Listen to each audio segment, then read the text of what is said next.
तो रक्षा की मां ने अपने भक्त की,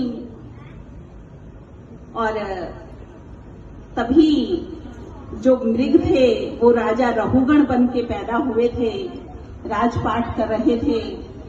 तो डोली लेकर जैसे जा रहे थे वहां से, तो कहने लगे कि एक कहार की जो डोली लेकर चल रहा था राजा रहुगण की, उसकी तबीयत खराब हो गई। कहने लगे कि किसी को पकड़ कर लाओ। तो ये बेचारे फिर फंस गए। उधर तो माता ने रक्षा की, और जब इधर लेकर आए तो उनकी डोली उठाने लगे। तो राजा रघुगण कहने लगे कि तुम्हें चलना नहीं आता? कि हाँ, मुझे चलना नहीं आता। क्योंकि एक ज्ञानी की चाल में और एक अज्ञानी की चाल में बहुत फर्क होता है। बिनु पद चलही सुनहि बिनु काना, कर बिनु कर्म करहि विधि नाना। आनन रहित सकल रस भोगी, और बिन वाणी बक्ता बड़ जोगी। उपदेश देने लगे कि ज्ञानी कौन है, कैसा है।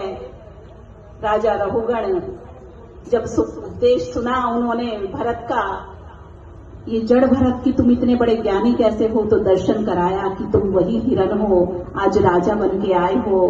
तो ये कथा हमें क्या शिक्षा दे रही है कि अंत समय जैसी मति होती है वैसी ही गति होती है। अंतमति सा गति। यम यम वापी स्मरण भावम तेजत अंते कलेवरम, तम तमे वेति कौन्ते सदा तद्भाव भाविताः। अंत काले च मामे विस्मरण मुक्त्वा कलेवरम, या प्राति से मद्भावम याति नास्त्यंत संशयः।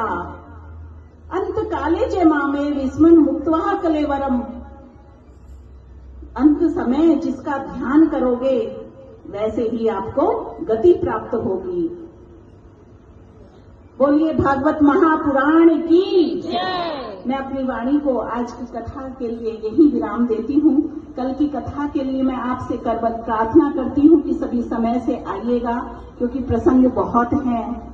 और कथा कल मुझे लाला का जन्म भी करना है, तो सब सज के आएंगे पूरे, क्योंकि लाला का कल जन्म होगा, कान्हा का।